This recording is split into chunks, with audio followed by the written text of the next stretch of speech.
Okay, now we're going to talk about some of the macroeconomic implications of saving investment in the financial system.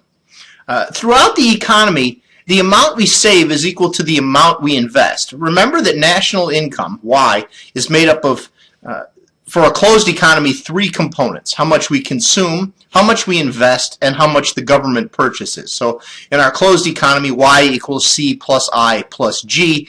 This translates fairly directly for an open economy where we deal with exports and imports as well. But for now, it's easy to think about a closed economy. We earn income. It goes to three places, or comes from three places: consumption, investment, and government spending.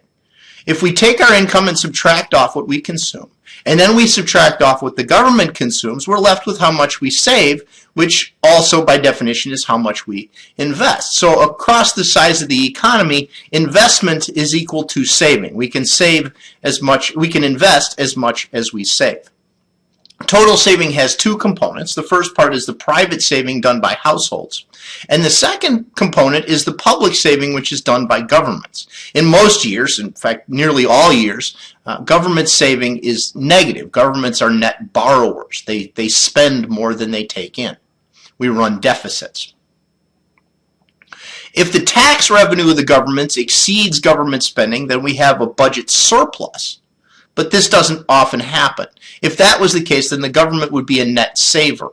If taxes fall short of government spending, they have to borrow the difference. The government then is a net borrower. So public saving then is negative.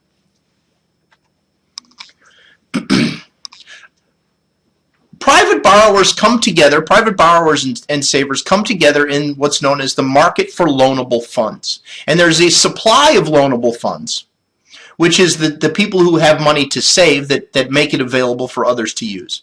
And there's a demand for loanable funds. People who wish to start businesses or buy houses or buy cars and use their credit cards and things like that are demanders of loanable funds. The savers then supply, the borrowers then demand, and the interest rate is effectively the price of these funds. The interest rate, the amount of money I have to pay to use somebody else's funds is the price, and this is what moves around to form equilibrium, or to generate equilibrium in the market for loanable funds.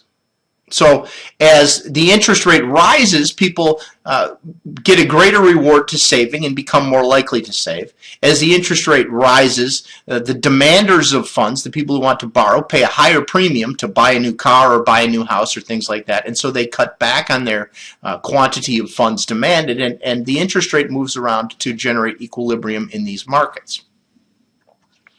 When you consider the government, if the government runs a deficit, it needs to borrow money, and it needs to essentially take out of the supply of loanable funds that are available for private borrowers and to tap into, right? So this reduces the supply of funds available for private borrowers, which raises out interest rates and has what's known as a crowding out effect of private investment. So when the government borrows, it's taking funds away from private investors and private consumers to be able to borrow, and then crowds out some amount of private investment and private consumption.